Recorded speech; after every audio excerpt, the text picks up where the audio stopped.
I just find it fascinating that there's an effort to defend the aggressor in this circumstance.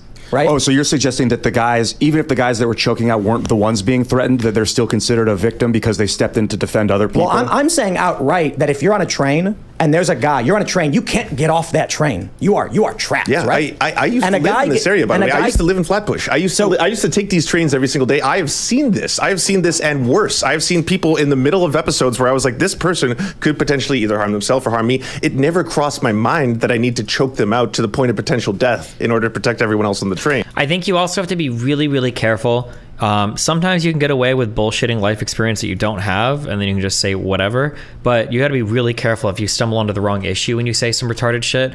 If you have been around scary homeless people, this lefty virtue signal, and somebody else was doing it too. I saw another popular tweet that was going really viral recently. This virtue signal of like, oh, I've been around like violent homeless people all the time. Like, they're not scary at all. They're just like usually chill.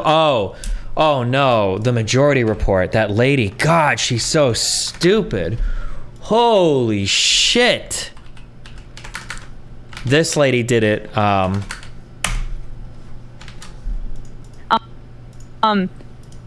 was hit at one point sitting on the subway by a man who was having a mental health episode. He sat next to me and he was elbowing and kind of flailing around and hit me in the face and in my body. And it was jarring, right? The idea that I would want him to be hurt in any way, I just didn't want to be near him in that moment because I understood something was going on here.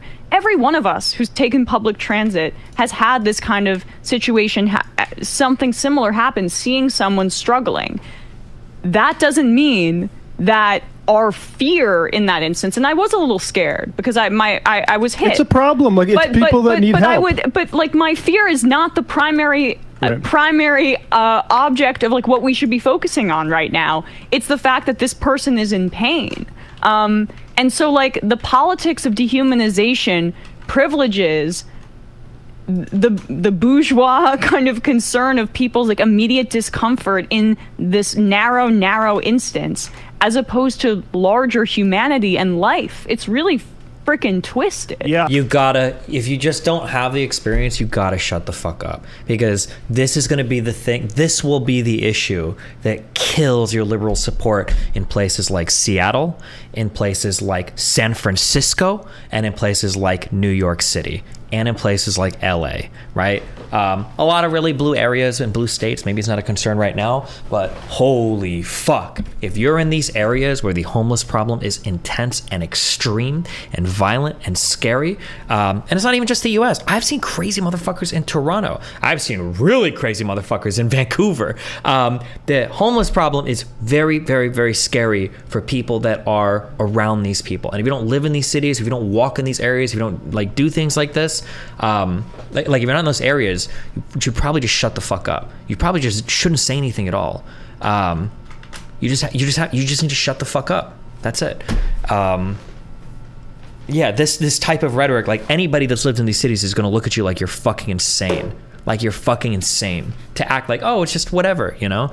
Especially when a few years ago, these same people were trying to say, oh, if you're a woman and a man catcalls you, that can cause post-traumatic stress disorder. And if a man even looks at you the wrong way in the street, he might be a rapist and your whole fucking world will fall apart. But homeless guy standing in front of me screaming at the top of his lungs, who smells like shit, maybe actually just took a shit on the street and is saying he wants to fucking kill you, that's just our unhoused neighbor. Like, bro, you can't have it both ways. That is insane. Destiny, why are you assuming she's lying? Do you think that couldn't have happened to her? My assumption that she's lying, and I could be wrong, I'll admit, I'm giving you like the 2% that I could be wrong, is I have never met a single person that lives in Seattle, LA, San Francisco, or New York City that has told me that they have absolutely no problem with the homeless people there. Not a single one. Now, maybe I'll get a DM from a friend who will say like, oh, actually, you know, I'm there and I see him all the time and whatever, blah, blah, blah. Never in my life. Never. And I've had friends from these areas that are super progressive that are like, I am really progressive, blah, blah, blah, but I feel like people kind of missed the mark on this particular issue, especially women. Do you mean she's lying about not being afraid, right? Oh, I don't even think she had the encounter. Or maybe she did, and she was like 19, so she thought she was invincible, I guess. I don't know. But I'm saying, like, just don't talk about these issues. If you just shouldn't. You should just shut the fuck up. Like, it's actually insane. It's insane to come out here on these issues taking this position. Like, it's wild. How many interactions with homeless have you had, and what types of interactions? I mean, proportionally speaking, not too many, because I'm not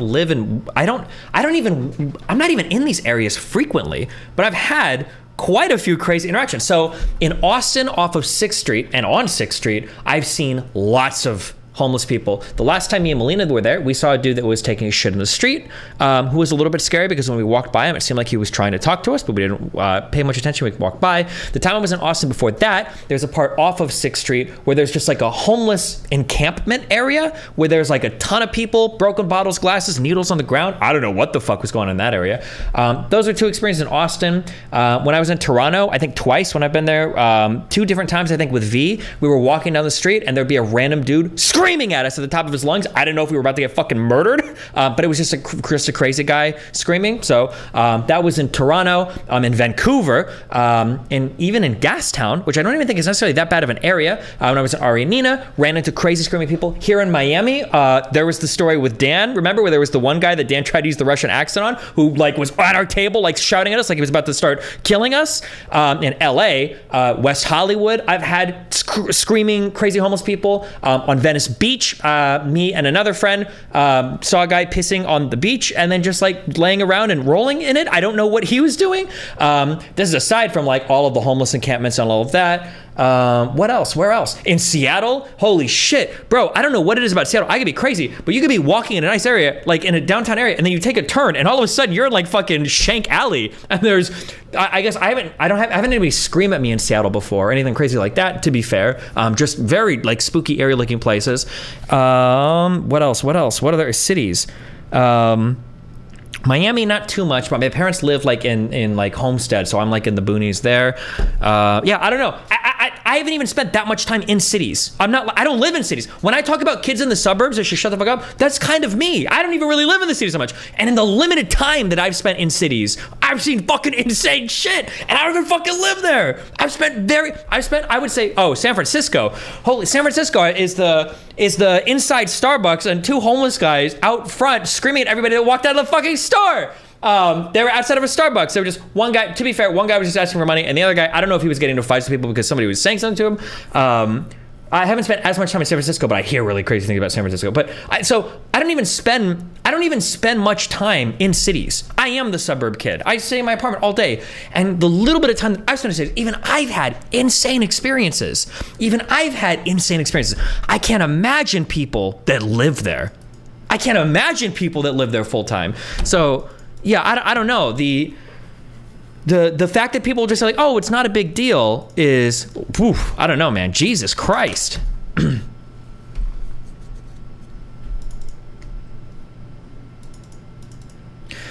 Lance should know better. He lives in Vancouver. You got to be careful. Do people know this by now? When you say you live in Vancouver, or you live like, that's like how like Nick Fuentes or Just Pearly Things lives in Chicago. They don't really. They live like, that's like saying you live in LA, but you like live in Malibu. Or like, that's like saying you live in, what other? Bro, I don't even know. I lived in LA for 3 years. I didn't even really live in LA. I don't even know all the cities on there. But like people can like live in that city, but they don't actually live in the city. They live in a suburb that's like 30 minutes away, and it's a totally different scene, you know? So there are a lot of very nice suburbs around Seattle. There are a lot of really nice suburbs around San Francisco. It's a lot different than being in the city proper though. So be careful when you hear people say shit like that. Because Pepe has never lost. Oh, nice. Rolling Typhoon, thanks for the 50 gifted subs. Yeah, like I've been in really nice suburbs around. I had an ex that lived in Seattle, or a suburb in Seattle, and I've been like in really nice suburbs around Seattle. They're beautiful.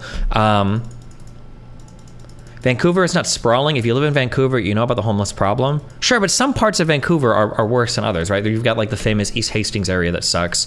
I don't know how many suburbs are out from Vancouver. I know there's like islands and shit that people live on, but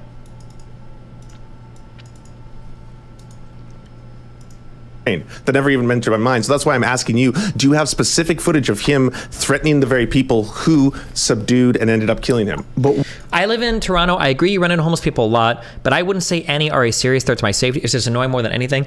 I agree with you. And then here's where I'll extend a little bit of, I'll try to extend a little bit of empathy to our vagina having friends. I don't care. I'm a guy. You know, like if a homeless dude wants to start shit, like you're so methed out and shit, you're probably gonna fall over, okay? If these people are like on the verge of fucking insanity, other worlds, okay?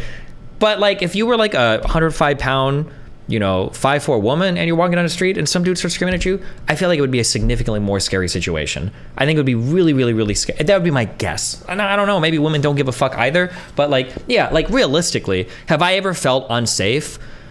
I mean, they're like funny to laugh at, but I also laugh when fucking, you know, 10,000, you know, Islamic jihadists were on my fucking Twitter, you know, sending me death threats and doxing me and shit the other day too. So my perception of danger and shit is probably all sorts of but yeah, I mean, I think as a man, I think maybe it's not as big of a deal, but damn, for women, that's got to be super scary. And to be fair, there have been some homeless experiences that have scared me. The guy at South Beach, that guy legitimately scared me. I thought Dan Mooten, I thought we were going to get knifed. I thought the guy was going to try to kill us. Homeless in Austin are a problem in the suburbs too. I used to live in some North Austin suburbs, and I remember they could be violent from time to time. Definitely scary. There have been a few guys that I thought were going to start fighting. It's not many times. I would say in probably like less than 10% of my crazy homeless interactions, I thought there was going to be some fighting, but still, that's me visiting. That's just me visiting in an area. Like, I can't imagine if I lived there what my experience would be like, you know? But yeah, I don't know. Why does that matter? I don't think there is footage. But like, what is it? All right, well then that's all I want to know. But what does All that right. have to do with what I said? That's why I understand your thought Because process. I would think that the proportionality being that you ended up killing them, even if that was not your intent, I understand that you don't think he intended to do that, fine. But even if that was it, were they like threats to him in the immediate like present? Were they on the verge of committing an act of violence towards him that required proportional violence that ended up in death? But it's not a requirement someone threatens you for you to act in defense of others, right? So your question is kind of in an unnecessary direction. And I'll elaborate. If you're on a train and you're trapped in a box and someone is threatening violence, then yeah, you're a victim. Because so I've been a victim multiple times then. I was in these subways. Absolutely. Yeah. Okay. It's the craziest thing to me. But I don't feel like a victim. I've never been hurt. I never was hurt by people who were going through those kind of episodes. Other people have been. I'm not saying they haven't. You know, I'm not saying this is a good thing. 25 people were pushed in front of trains. Okay, so these 25 people who were pushed in front of trains, how is that directly related? Were these people also going through episodes? Were they also people who were homeless? Did they have mental illness? I mean, were like, I would say anybody shoving here? someone in front of a train at random is like going through an episode, you know what I mean? The correlation is that crime and murder on the subway has been increasing, or has at least been apparent in the press, but I don't see you caring about it at all until it's the aggressor who gets killed. No one, I think, on the left is going to defend this stat that you're pulling. Then why put a guy in prison for finally saying, stop killing people? This is like, Tim, if I approached you today and I was like, hey, do you know what goes on in Rikers Island? Have any of you done a show on what happens in Rikers Island? How they hold people in Rikers Island? Do you know what?